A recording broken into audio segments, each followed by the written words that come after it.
2 jours après le premier tour de l'élection présidentielle, quels enseignements peut-on tirer des résultats en Loire-Atlantique? Quelques éléments de réponse avec Jean-Michel Nagar. Ils voient déjà leur candidat à l'Elysée, mais même en cas de victoire, les militants d'En Marche ont encore un long chemin devant eux jusqu'aux législatives du mois de juin, en particulier dans notre région. Dans la mesure où on est dans les territoires où Emmanuel Macron fait ses meilleurs scores, il a tout intérêt stratégiquement à mettre des candidats en lice au nom de son mouvement pour la législative. Et là, ça risque de beaucoup perturber la donne politique à gauche. Parce qu'il est clair que l'électorat qu'il mobilise est principalement ici un électorat de gauche. Donc là, ça peut avoir des vraies conséquences, et en particulier pour le Parti socialiste et ses élus. C'est donc une véritable recomposition politique qui se profile dans les 2 prochains mois, à gauche et à droite, avec les désignations des candidats aux législatives. Ça va être intéressant d'observer qui fait quoi à droite. D'abord, Macron, qui va-t-il investir, parce que c'est vrai qu'il y a certains candidats UDI qui aimeraient bien être investis par Emmanuel Macron. Est-ce qu'il va plutôt choisir d'aller vers des candidats centre-droit, des candidats centre-gauche? Est-ce qu'il va faire un mix? Et en effet, ça va tanguer assez sérieusement à droite. Bon, même si ici, on est dans une fédération vraiment filloniste, donc je ne pense pas qu'il y aura de nuit des longs couteaux. Mais les discussions s'annoncent d'ores et déjà houleuses et le Front National espère bien prolonger sa poussée électorale. Toutes les formations politiques le savent, l'étape parlementaire sera déterminante pour les 5 ans à venir.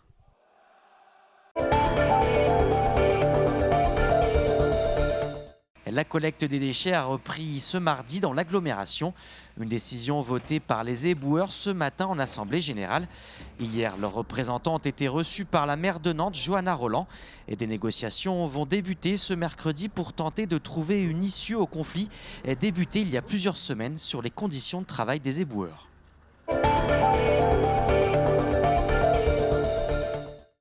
Vous ne connaissez peut-être pas encore le rink hockey. Et pourtant, Nantes est une place forte de ce sport, cousin du hockey sur glace. La Cité des Ducs accueillait même ce week-end le Final Four de la Coupe de France. Éric Egon.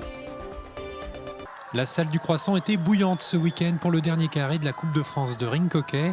Un succès populaire pour ce sport encore peu connu, mais très spectaculaire. À voir, c'est très intéressant parce que la rapidité, la technicité du jeu, c'est très intéressant à voir. C'est très spectaculaire, quoi. Au niveau de la passion, de la ferveur qu'il peut y avoir au niveau des personnes qui viennent voir le rink hockey, souvent les gens sont emballés, quoi.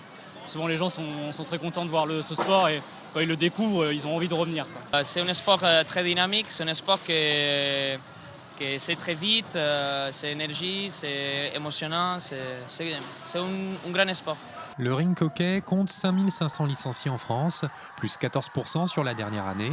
La discipline se développe au point de voir des joueurs espagnols dans les équipes du championnat français. En fait, l'Espagne et le Portugal, c'est les pays qui sont plus forts et plus personnes pratiquent ce sport. Mais en France, de peu à peu, on commence à monter le niveau, à promotionner la discipline et j'espère qu'elle continue comme ça. Et cette année, le niveau de la Ligue, de la championnat, c'est très fort. La région Grand Ouest, c'est une terre du rink hockey, c'est le berceau du roller et de la fédération. Tous les samedis, vous avez des matchs de très haut niveau, vous avez des équipes de qualité, que ce soit en Bretagne, dans les Pays de la Loire. Et forcément, c'est un rendez-vous qu'on apprécie. Lors de ce Final Four de la Coupe de France, le Nantes Atlantique Rink Hockey s'est incliné en finale face à Saint-Omer, 5-2.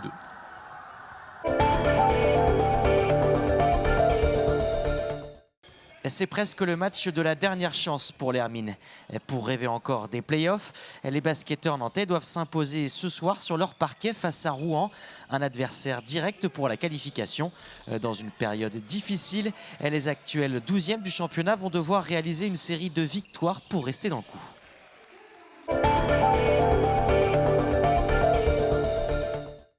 J-6 avant le 1er mai. Ces derniers jours, les producteurs de muguet de la région nantaise s'activaient pour être dans les temps. C'est ce qu'a pu constater Rémi Guivic à Carquefou.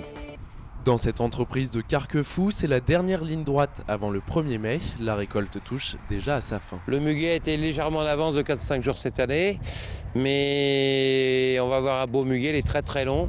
Et depuis quelques jours, il fait 2-3 degrés le matin, 13-14 l'après-midi, donc ce sont des bonnes conditions climatiques pour le muguet. Au total, 1,5 million de brins vont être récoltés, un travail qui demande de l'entraînement pour les cueilleurs. Les courbatures, les premiers jours, on les sent bien. Après, c'est vrai qu'au bout de 3-4 jours, on commence à se sentir un peu mieux. Comme lui, 180 saisonniers ont été recrutés ici. Ils sont demandeurs d'emploi, étudiants mais aussi retraités. On s'est connus comme ça et comme on a le même rythme, c'est super intéressant de travailler ensemble. Ouais, c'est vrai, Et on se connaissait s'entend bien. Alors. Et on s'entend bien en plus. Je suis à la retraite depuis le 1er mars. J'ai perdu mon mari l'année dernière, donc difficile de finir les fins de mois, comme on dit. À peine cueillis, les brins sont empaquetés avant de prendre la route pour arriver à temps chez les fleuristes. Il sera expédié dans toute la France, chez des grossistes qui eux-mêmes vont le expédier chez des fleuristes qui le vendront au 1er mai. Les maraîchers du pays nantais restent de loin les premiers producteurs de l'Hexagone, avec près de 45 millions de brins vendus chaque année, soit 85% de la production française.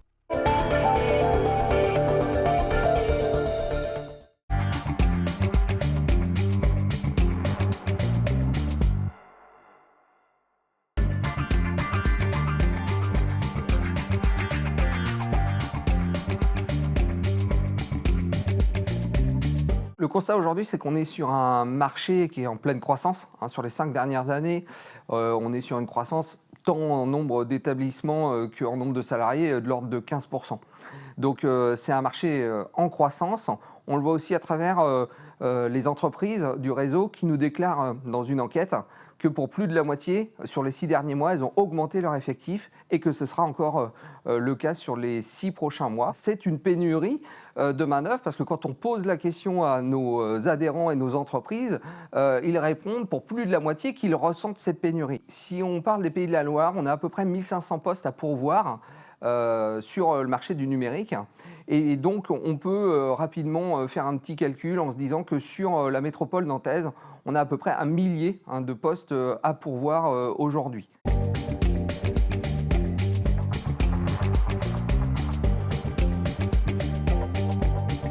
Notamment en conception et développement de logiciels informatiques. Et c'est de très loin le profil qui subit la plus forte pénurie sur le territoire. Près de 7 entreprises sur 10, par exemple, nous ont déclaré avoir des difficultés à recruter sur ce type de profil. Ensuite, pour encadrer ces personnes, il faut évidemment piloter et manager ces projets. Et donc, c'est vraiment le deuxième profil difficile à recruter actuellement, c'est vraiment les chefs de projet. Et enfin, un troisième profil également qui apparaît dans les enquêtes menées par l'ORCN, c'est toute la prospection commerciale, le marketing, dû en fait au développement et à l'explosion de tous ces besoins de la filière numérique.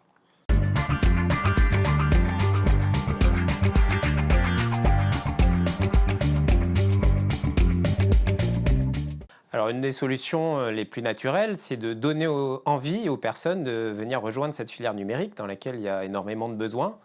Donc il y a plusieurs axes qui sont menés par exemple par ADN Ouest, notamment donner envie aux jeunes avec des actions de sensibilisation dans les collèges, les lycées, voire même en école primaire.